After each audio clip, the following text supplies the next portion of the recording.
Salut tout le monde.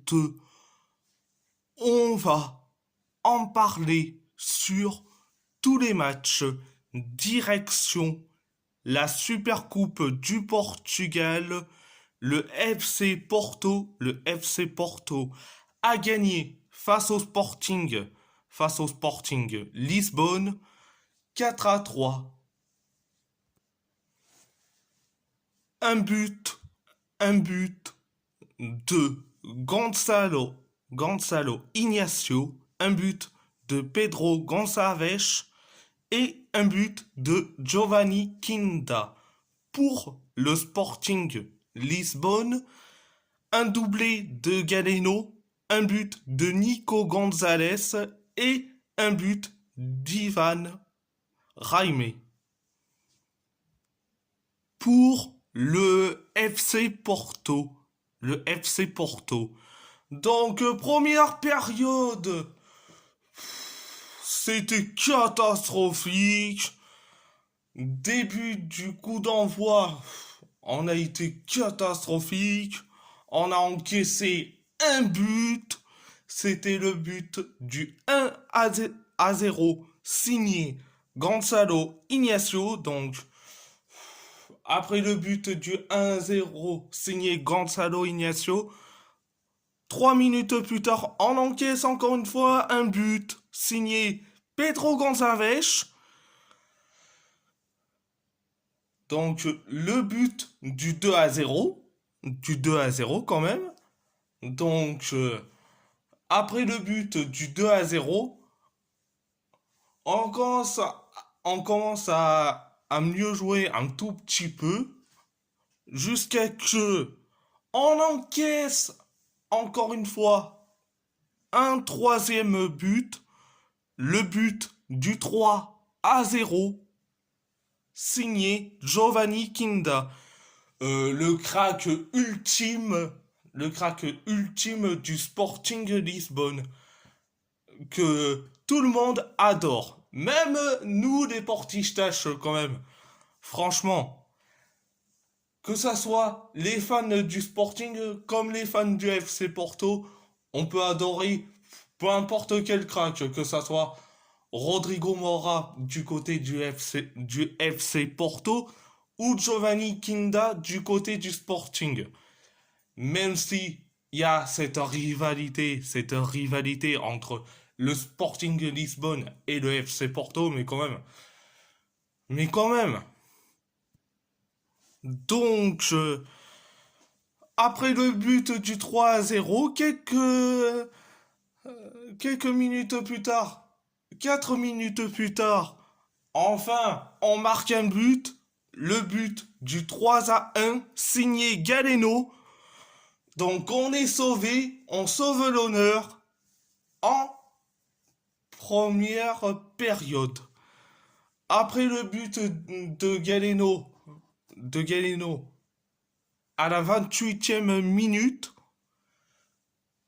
on a décidé de jouer carrément, avec la possession des tirs cadrés, que ce soit pour l'un ou pour l'autre. Donc, c'était la première période, mais la deuxième période, on a eu la possession des tirs cadrés pour le FC Porto, même chose pour le Sporting, mais bon. Mais à la 64e minute, Nico Gonzalez a mis le but du 3-2. Le 3-2, il a mis ce but. Il est merveilleux. Donc, je me suis dit que après ce but du 3-2, que ça y est, on va être mort archi cuit. Mais non. 2 minutes plus tard, Galeno a mis un doublé. Donc, Après le doublé signé Galeno, donc le but de l'égalisation, donc le but du 3-3. Donc on a bien tenu en défense, on a bien tenu, même si certains font des fautes du côté du Sporting, même de chez nous aussi, on peut l'avouer quand même. On peut avouer, mais quand même. On a eu des tirs cadrés de la possession. Pareil pour le Sporting. Mais bon, c'était la deuxième période. Direction la première période de la prolongation. On commence à s'observer, à observer. Que ça soit pour le Sporting Lisbonne et pareil pour nous, le FC Porto. Jusqu'à que Ivan Raime a mis le but de la victoire, le but du 4-3. Donc, ça y est, on a trouvé le héros du jour du côté Portistache, c'est Ivan Raime. Mais bon, après le but du 4-3, signé Ivan Raime, le FC Porto reste tranquille, peinard. C'était la première période de la prolongation, deuxième période de la prolongation, la deuxième période de la prolongation. Bon, c'était assez tranquille. Il y a eu des fautes par-ci par-là, de la possession pour nous, le FC Porto, des tirs cadrés pour nous. Pareil pour le Sporting. Et par-ci et par-là, jusqu'à que... Bon, c'était la deuxième période de la prolongation. Donc, premier trophée pour Victor Bruno. Donc, ça fait du bien pour lui personnellement. Victor Bruno a son premier trophée en tant qu'entraîneur principal. Donc, à part ça, c'est tout. Direction le Pays Basque. Donc, direction le Scuderia Chapela pour parler de l'Athletic Bilbao. Et oui, l'Athletic Bilbao a gagné face à Osasuna 2-1. Un but d'Alvaro Diallo et un but d'Iñaki Williams pour l'Athletic Bilbao et un but de Ruben Garcia pour Osasuna. La première période du coup d'envoi jusqu'à la 19e minute, c'était de l'observation, certes la possession pour l'Athletic, mais c'était de l'observation, malgré qu'il y a eu la possession pour l'Athletic. Mais bon, c'est pas parce qu'on a la possession que ça y est, on doit marquer le plus de buts. Comme on dit, on n'est pas à l'époque du Barça Prime. Donc, vers la 19e minute, Alvaro Diallo a mis un excellent but. Donc, je suis très content pour Alvaro Diallo. Donc, Alvaro Diallo, il a mis un but, un des plus beaux. Donc, le but du 1-0. Après ce but, Osasuna a commencé à être un tout petit peu dangereux jusqu'à que Ruben Garcia a mis le but du un partout, le but de l'égalisation. Donc, signé Ruben Garcia. Après ce but du un partout, de la possession pour l'Athletic, des tirs cadrés, pareil pour Osasuna, mais bon.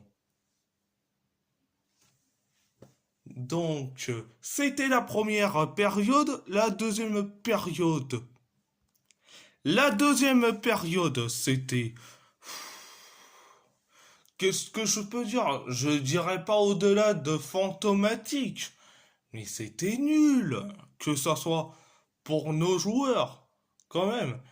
On a de la possession. Osa... Osasuna ne montre pas grand-chose jusqu'à que Iñaki Williams a mis un excellent but, un but qu'il a l'habitude de le faire. Donc, le but du 2-1 signé Iñaki Williams. Donc, après le but du 2-1 que, qui nous donne envie de se réveiller.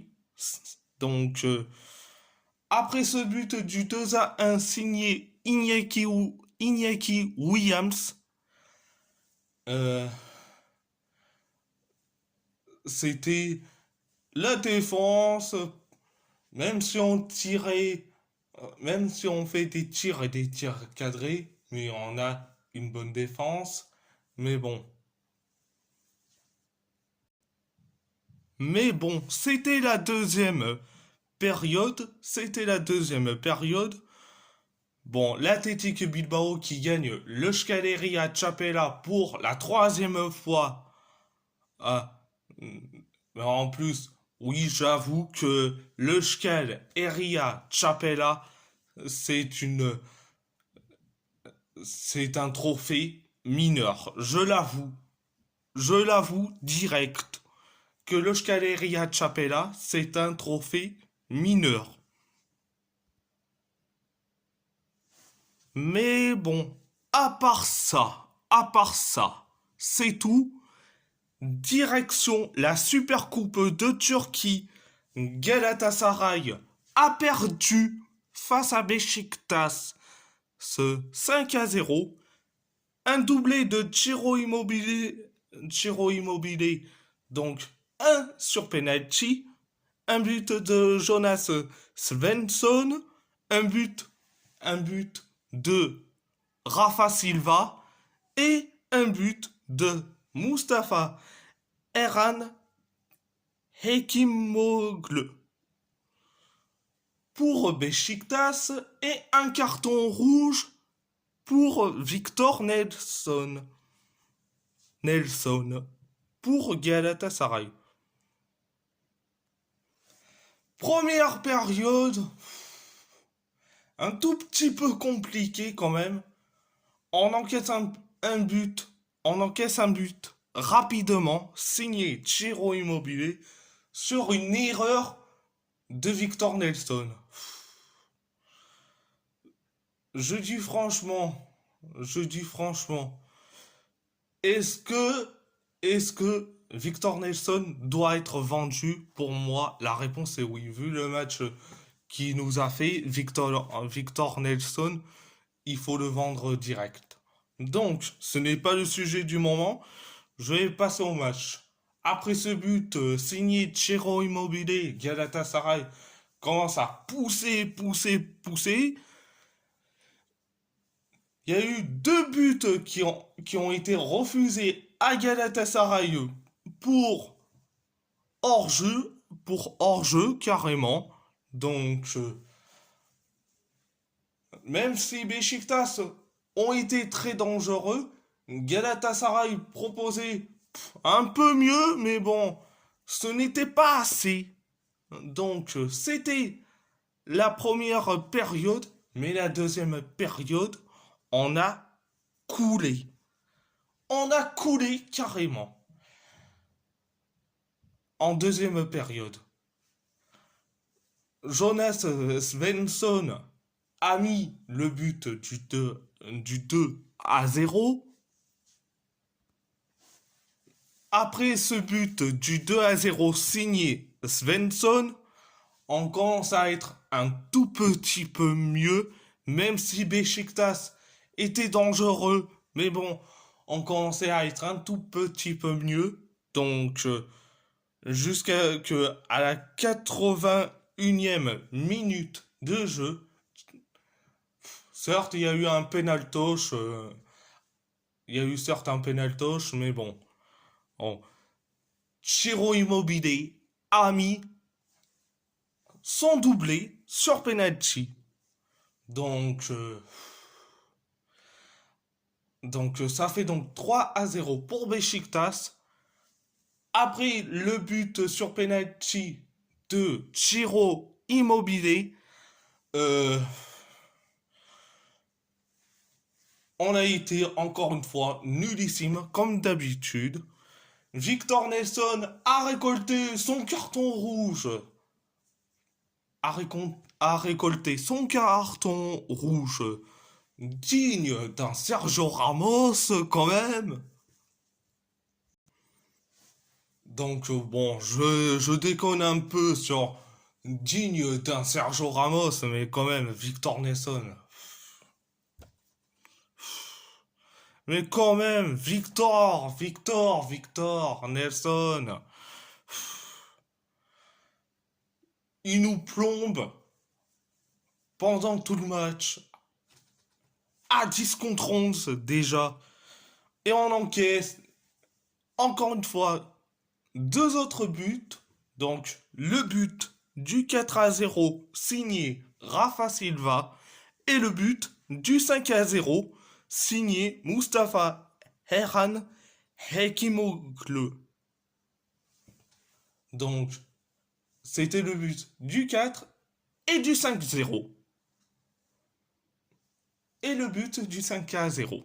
Donc, après, on a été nullissime et catastrophique. Donc, c'était la deuxième période. Bon, il n'y a que la Supercoupe du Portugal. Il n'y a que la Supercoupe du Portugal et le Shell Eria Chapela que j'étais ultra content et que j'ai. Et il n'y a que cette Supercoupe de Turquie où j'étais très en colère. Franchement, ultra en colère. On a perdu, mais surtout, on a été catastrophique et nullissime. Bon, à part ça, c'est tout. Et si la vidéo vous plaît, abonnez-vous à ma chaîne YouTube, likez, commentez si vous avez envie ou pas, c'est votre choix. À part ça, je vous laisse et merci beaucoup. Forza Porto, Aopa Athletic et Forza Chimbomb.